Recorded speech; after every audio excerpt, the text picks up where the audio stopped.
The apple juice is foaming. Yeah, I don't think that's a good sign. Might be apple wine at this point. I see what you guys are up to. I see what you're up to. All right.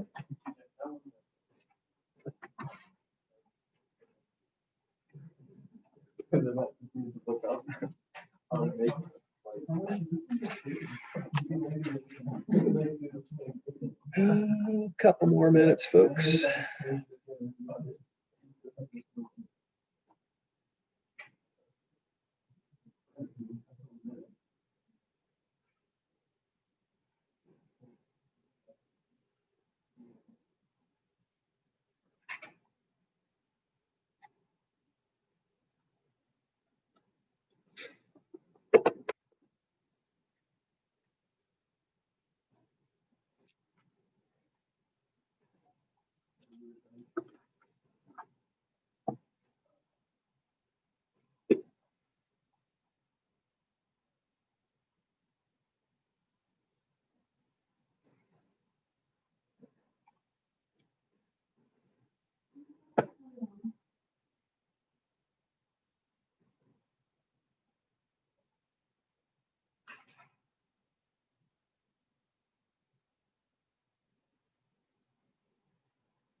Okay, I think we can get started here.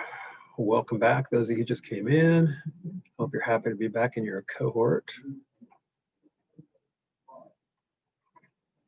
And here's what's going on. So we have vocab lesson 6, creative usage, due by tonight, usual routine. That means vocab test at the end of this week. Now grammar, since we've finished up parts of speech, we are gonna have a parts of speech, quote unquote, test. And that needs to be completed by tomorrow night, okay? So it's right here, grammar test, parts of speech, due by tomorrow night. And we will treat that the same way we do the vocab tests, okay? So you complete it, give your best honest effort.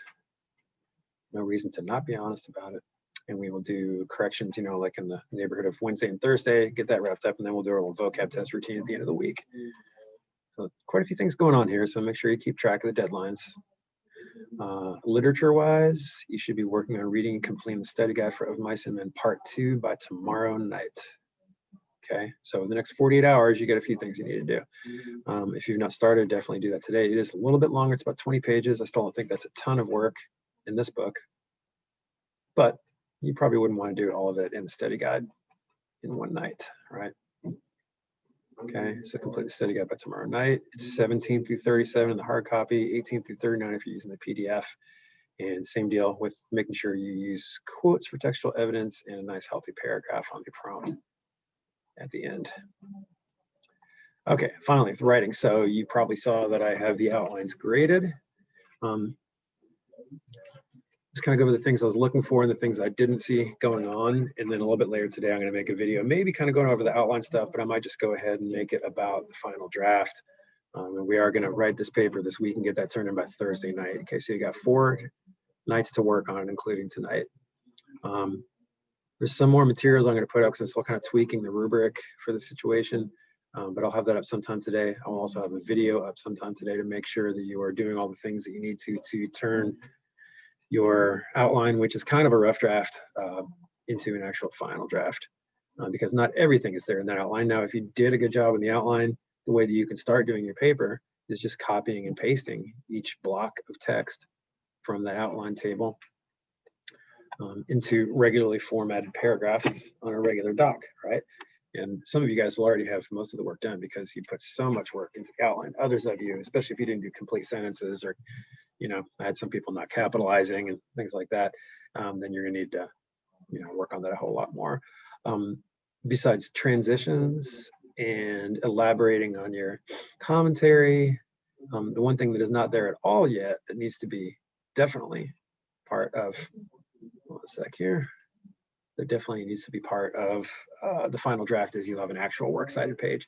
Now, if you made their works cited entries on your thesis and research document correctly using EasyBib, then it is gonna hardly be any work at all to make that works cited page. You just need to format it correctly and alphabetize it by the thing that comes first and stuff like that. But getting back to the outline. So what I was looking to see was in the introduction, you actually used a real opening device strategy, that you're not just kind of going ahead and talking about, come off the share here, that you weren't just kind of talking about, you know, just basically announcing your topic. That's not really an opening device. That's what your thesis does. Okay, so you want to give something that's entertaining or shocking or tragic, something that's going to really catch, I'm a Spotgold, something that's going to catch the reader's eye. And then in the thesis, it needs to have your claim, right, which is you claiming that something is a problem, as well as a 3-part blueprint. Okay, you got to have that blueprint in there. And I mean, we did this in class. You remember? I had the I gave you a blueprint, and we all worked on like filling in the blanks. Remember that? But then when I got a lot of the outlines, then I just kind of had this generic claim, and it didn't have the 3-part blueprint. So I don't know what we lost along the way there. Maybe you forgot that we had done that. It also should have been done your thesis and research document. So that should have been ready to go, but I saw a lot of theses without blueprints. So make sure if you didn't do that in your outline that you do it in your actual paper.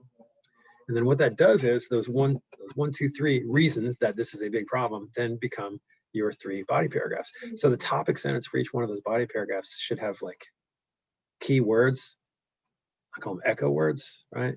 That remind your reader, hey, he's doing the first part of the thesis now. Hey, she's doing the second part of the thesis now. And this 3rd body paragraph is obviously the last part of that thesis. And then you do your opposing arguments, and then you refute them, et cetera, et cetera. Along the way, Lily just came in.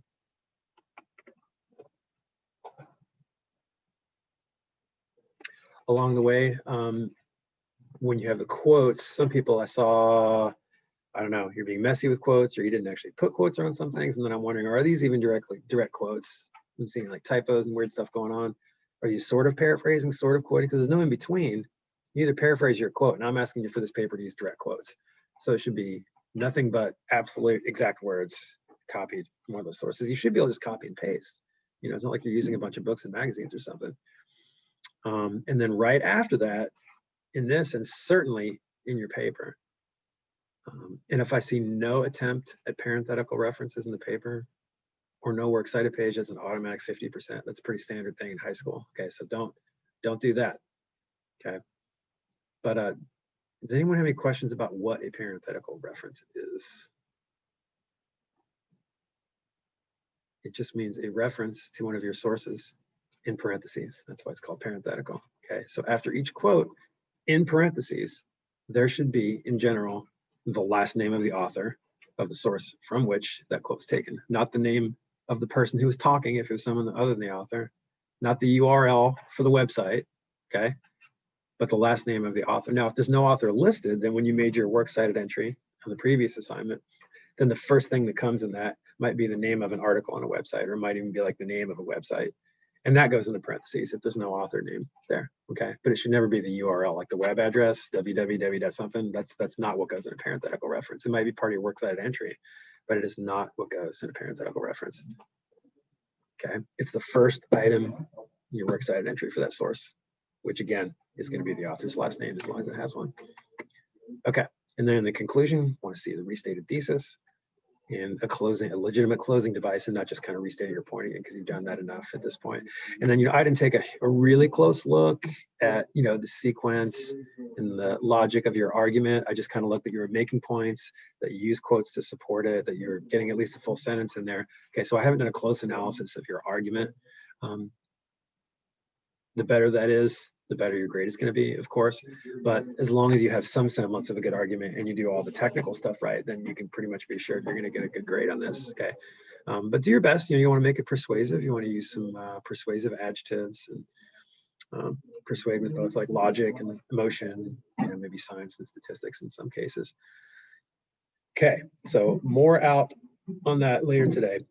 Does anybody have any questions either about the outline or about the final draft coming up? Anything that you don't understand?